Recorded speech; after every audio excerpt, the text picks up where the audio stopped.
my name is Maddy Elkins, and I am living with Turner syndrome. When I was born is when I was diagnosed right away, and after my diagnosis, I was taken to Johns Hopkins to start my treatment, and from there, my plan was created, and when I was about 5 or 6, I started taking growth hormone shots to make me taller. Because I would be about 4'6" if I hadn't started taking them. Because I'm about 5 feet right now, and I'm at the very top of the Turner's growth curve. With my treatment, I've had to see a cardiologist every 5 years. I actually just saw one in January. Everything is normal. There are associated heart problems that I don't have. Also, my kidneys are completely normal. One of the issues with Turner's is a horseshoe kidney, where they're like connected.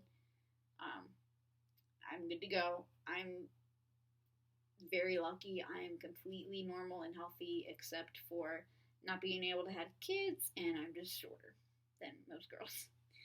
So, ever since I was little, I've always played family with dolls and stuff. And I've always wanted a family. My mom told me I could not have children when I was about 14 or 15, whenever I had started talking about my one-day kids or whatever.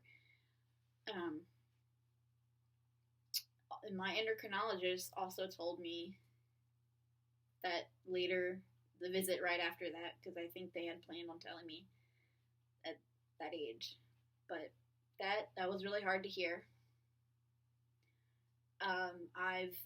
I've accepted it.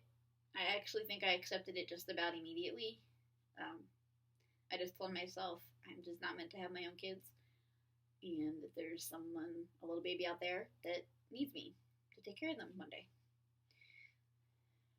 So, I'm currently in a relationship with my boyfriend. We've been dating over a year and a half. I told him almost immediately about having Turner's, and I didn't tell him about the kids just yet, but he did his own research and found that out, and we talked about it. He was kind of upset because he doesn't want his own kids, but he knows that there's other ways, and he's still with me, so he must be okay with it. But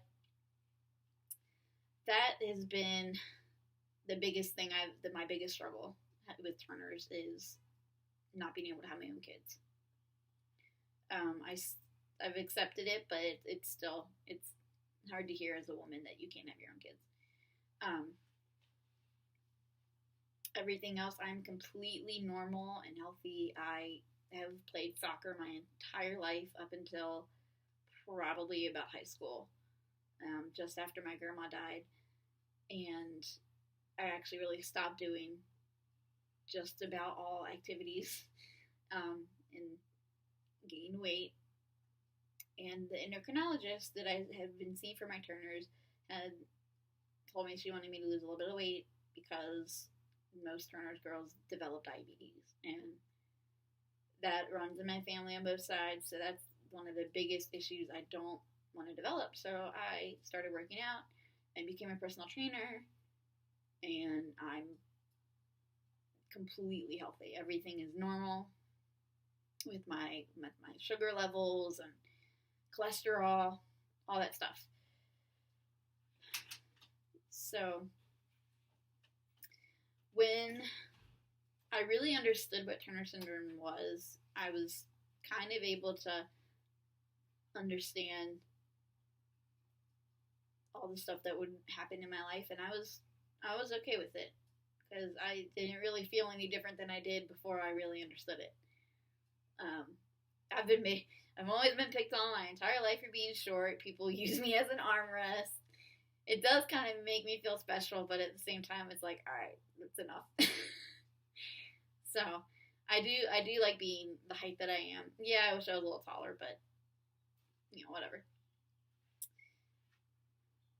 When I was diagnosed at birth, my mom was really upset, and when they were able to go home, they researched what Turner's was, and I guess my mom had talked to doctors for a long time.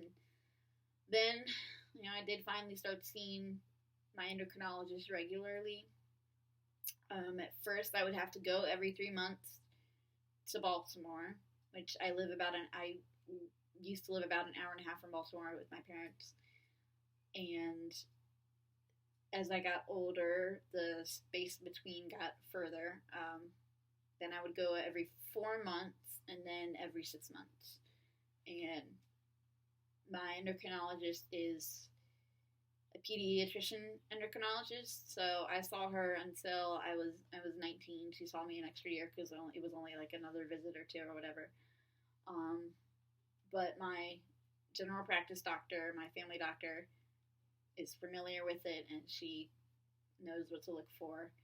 So I've always been in good hands with that. When it was time to start talking about hormone therapy and stuff, is when we started talking about kids and plans and stuff. So there's tons of options. I personally don't want to do the egg donor where I have an egg donated to me to carry. I've just heard so many issues can arise from that. And I'm also afraid of losing the baby or whatever and possibly passing on the Turners. I personally would like to adopt. But I'm probably going to do a surrogate where my husband will donate and in vitro or whatever to have technically a kid with him. But I do want about 3, I think. I think I want 2 girls and a boy. I've always been very close to my cousins, and my cousin just had her 3rd baby a little over a year ago, and she told me not too long ago that when I was born, she thought about freezing my eggs. Her eggs, not my eggs. Her eggs for me, but I guess she never did or whatever. But that made me feel really close to her, and that really touched me. She has 3 gorgeous babies, 2 girls and a boy. The 3rd one was a girl. The middle's a boy. So I've led a perfectly normal life, and I'm happy and healthy, and yeah. All right, thanks.